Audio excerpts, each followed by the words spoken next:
వెండి తెరకు ఆమె సువర్ణ సుందరి, అందాల అనార్కలిగా అలరించిన, మైమరిపించిన మహాసాధ్వీమణి సీతగా జీవించిన ప్రేక్షకులు బ్రహ్మరథం పట్టారు.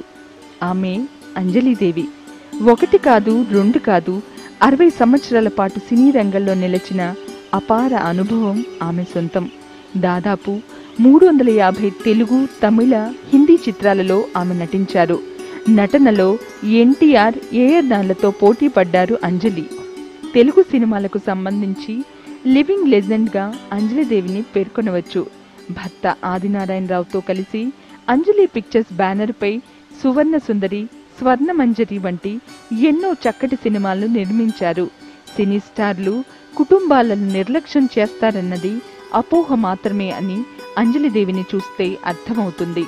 ఆమె కొడుకులిద్దరూ ఉన్నత విద్యను అభ్యసించి జీవితంలో బాగా సెటిల్ అయ్యారు.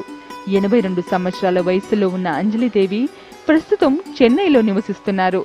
జీవితంలో అన్నీ సాధించాను, నా తోటి వారందరూ వెళ్ళిపోయారు అంటూ ఎంతో ఉద్వేగంతో ఎన్నో అనుభూతులను TV1తో పంచుకున్నారు.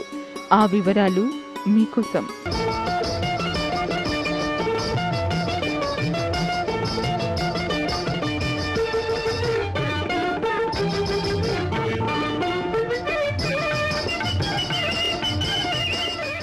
తెలుగు పరిశ్రమతో ఇంత అనుబంధం ఉన్న వాళ్ళు ఇంకా మీరు ఎందుకు ఇక్కడ చెన్నైలోనే ఉన్నారు? ఎందుకు అక్కడికి షిఫ్ట్ అవ్వలేదు హైదరాబాద్కి? అందరూ వచ్చేసారు కదా. అమ్మ, అది ఎందుకంటే నా పిల్లలు ఇక్కడే చదివారు, ఇక్కడే పెద్దవాళ్ళు అయ్యారు.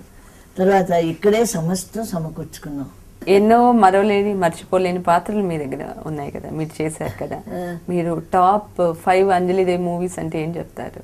అది అది నేను ఏమని చెప్తానమ్మా, ఏది వేసినా ఇది నాది, అందులో ఇన్వాల్వ్మెంట్ అన్నది ఉంటుంది కదా, అన్నీ నావే.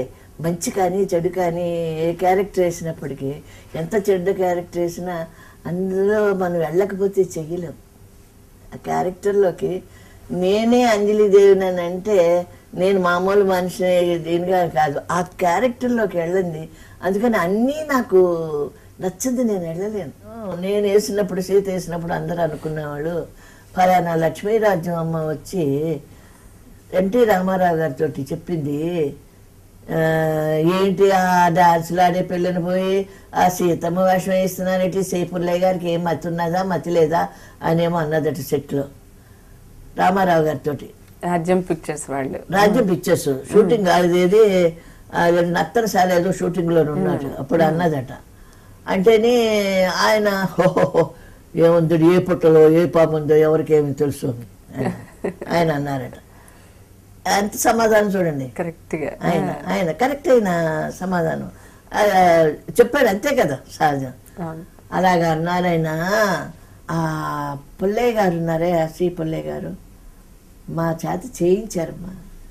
అంటే మా దగ్గర ఎంత వర్తున్నది, నేను చెయ్యగలను అన్న ఇది ఆయనకు వచ్చిందన్నమాట. ఆ క్యారెక్టర్, ఆ సౌమ్యత నాలో ఉందని ఆయన గ్రహించారు. ఎంత చక్కగా ఉంటారు అసలు ఆ పాటల్లో, అక్కడ ఇక్కడ అదే అది ఉంది ఆ అమ్మాయి దగ్గర.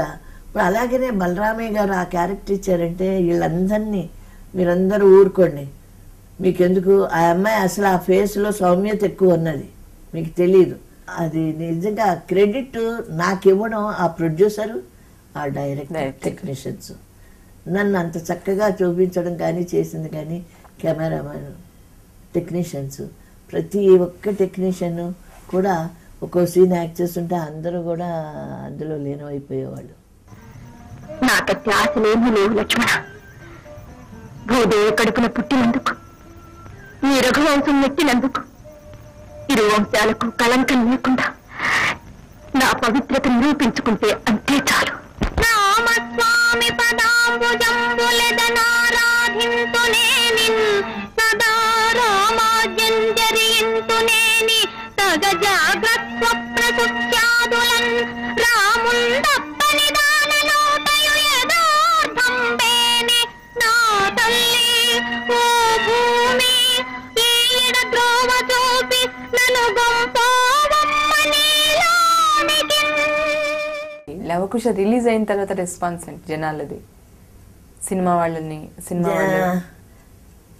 జనం మాట అలాగ ఉంచండి, జనం ఇంక చెప్పడానికి వీలేదు. 2 కోట్ల మంది చూసారు చూసి ఇంకా మరి ఏం చెప్పను, నాకే ఏటోలాగా ఉండేది. వాళ్ళకి నమస్కారం చేయడం ఏంటి, పిల్లలకి పేర్లు పెట్టమంటారు ఏంటి, పంట కొత్తగా పంట వస్తే ఇవన్నీ జొన్నలు అవన్నీ తీసుకొచ్చి మొదటి పంటని తీసుకురావడం, ఇలాంటి ఎన్నెన్నో జరిగాయి. ఇంకా వాళ్ళు ఇంకా ఒక తల్లిని ఇంకా అమ్మవారిని చూసినట్టుగానే ప్రజల్లో అది వచ్చింది అనుకోండి. రాను అది చెప్పడానికి వీల్లేదు. అది భగవంతుడి యొక్క దయతోటి ఆయన యొక్క ఇదిని నిలబెట్టాను నేను. ఆ పుల్లయ్య గారి యొక్క ఇదిని నమ్మకాన్ని నిలబెట్టగలిగానని అప్పుడు నాకు ఒక ధైర్యం వచ్చింది. అన్నిటికంటే ముఖ్యం ఏంటంటే, ఎప్పుడైతే మన లక్ష్మీరాజ్యం గారు అన్నాము ఆమె ఇది విజయ గార్డెన్లో పిక్చర్ అయిపోయిన తర్వాత వేశారనమాట. వేస్తే నేను అప్పుడు అది 60-61లోనే రిలీజ్ అయింది. నేను వెళ్ళలే. నేను అప్పుడు ఏదో షూటింగ్ వలన దేనికో నేను షోకి వెళ్ళలే.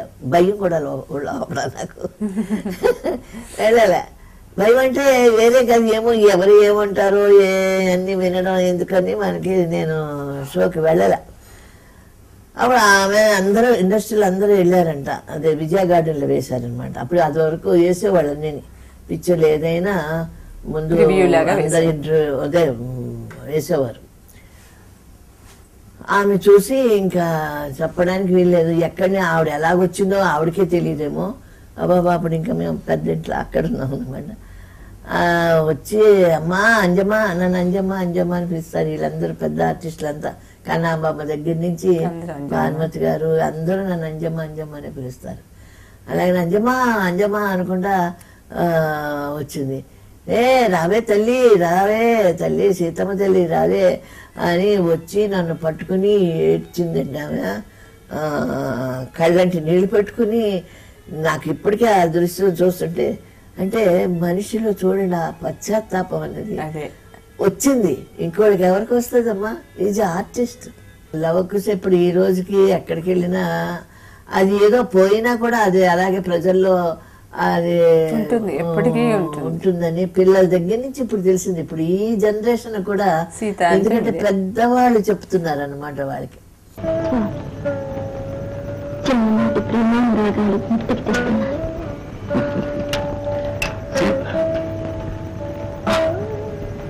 నీకు ఇంకా జ్ఞాపకం ఉంది? ఆనాటి రాత్రి నీ మొసటి సింధూర తిలకానికి తోడుగా నీ చంద్రవంకను దిద్దాను. ఆర్యపుత్రులు సూర్యవంశపు రాజులయ్యింది కూడా చంద్రవంకను దిద్ది సర్వసములైన సార్వభౌములు అనిపించుకున్నారని చమత్కరించావు కదా.